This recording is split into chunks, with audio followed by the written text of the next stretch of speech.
இந்த 15 கீழ்கணக்கும் மேல் கணக்குக்கு என்ன சம்பந்தம் அப்படின்னு பாத்தீங்கன்னா 15 அப்படின்னா 18 அப்படின்னு அர்த்தம். மேல்னா என்ன அப்படின்னு ரெண்டு அர்த்தம் இருக்கு. ரெண்டுத்துக்குமே ரெண்டு பெயர் காரணங்கள் இருக்கு. மேல் அப்படின்னு பாத்தீங்கன்னா காலத்தால் முந்தியது அப்படின்னு ஒன்னு அர்த்தம். கீழ்னா காலத்தால் பிந்தியது அப்படின்னு அர்த்தம்.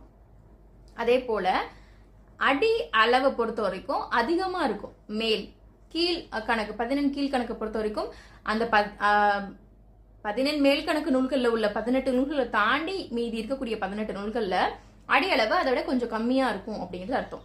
சோ அப்ப ரெண்டு பெயர் காரணங்கள் இருக்கு. அதனாலதான் 15 மேல் கணக்கு நூல்கள் 15 கீழ்கணக்கு நூல்கள் அப்படின்னு சொல்லிட்டு பிரிக்கப்படுது. ஓகேவா? அப்ப இந்த 15 கீழ்கணக்கு நூல்கள் காலத்துல உருவாக்கப்பட்ட காலத்துல கணக்குனா என்ன மேம்? கணக்குனா நூல்கள். சோ அதை நமக்கு கணக்குனா நூல்கள் தான். அதை என்ன புரியறதுக்காக நம்ம பக்கத்துல இன்னும் கொஞ்சம் நூல்கள் 15 கீழ்கணக்கு நூல்கள்னு போட்டுக்கிறோம் நமக்கு புரியறதுக்காக.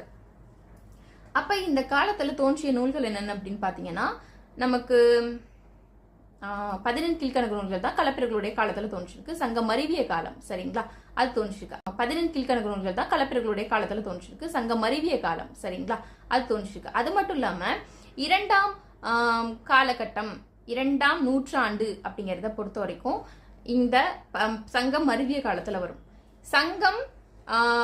சங்க காலத்தை பொறுத்த வரைக்கும் கிமு 200ல இருந்து கிபி 200 அதான் சங்க காலத்துக்குரியது. சில பேர் என்ன சொல்றாங்க, கிமு 300ல இருந்து கிபி 300ன்னு சொல்றாங்க. நம்ம 200 எடுத்துப்போமே, அப்பதான் நமக்கு இங்க 200 அங்க முடியும், இங்க ஆரம்பிக்கும்.